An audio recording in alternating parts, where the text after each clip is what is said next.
spoke. In the corner of a small town stood an ancient neem tree. Its trunk was thick and wrinkled, like an old storyteller's face, and its branches reached for the sky. Once, this tree had been the heart of the town, a shady spot for picnics and games. But now, the park around it was a sad, forgotten place, littered with plastic bags and broken things. One hot afternoon, a young boy named Rafi was walking home from school.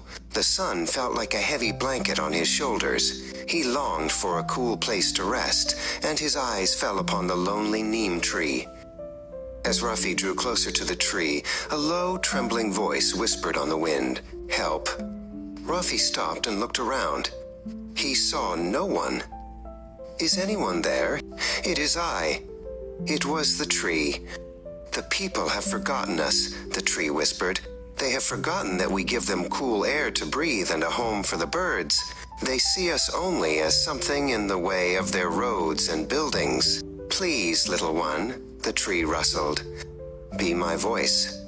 Remind them that trees are life. Remind them to listen." He looked up at the wise old branches and made a silent promise. The next morning, Rafi returned. In his hands, he carried a bucket of cool water and a piece of cardboard. He carefully began to pick up the trash from around the tree's roots, making a neat pile. When the ground was clear, he gently poured the water, watching it sink into the thirsty earth. Then, Rafi propped up his sign against the trunk. In bright blue letters, it read, "Save trees, they speak when you listen."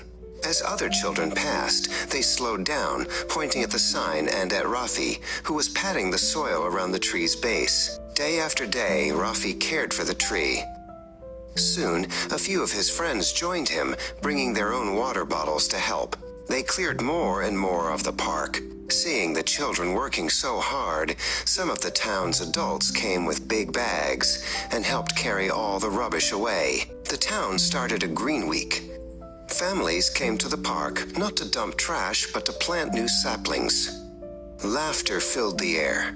The old neem tree stood tall and proud in the middle of it all, its leaves a brilliant green, as if it were smiling down on the little trees that were its new neighbors. Many years later, Rafi grew up to be an environmental teacher.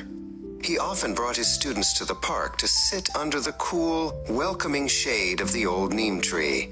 One afternoon, as he leaned against its strong trunk, a gentle breeze rustled the leaves above him. In the sound, he heard a familiar, loving whisper, "Thank you, my child. You listened.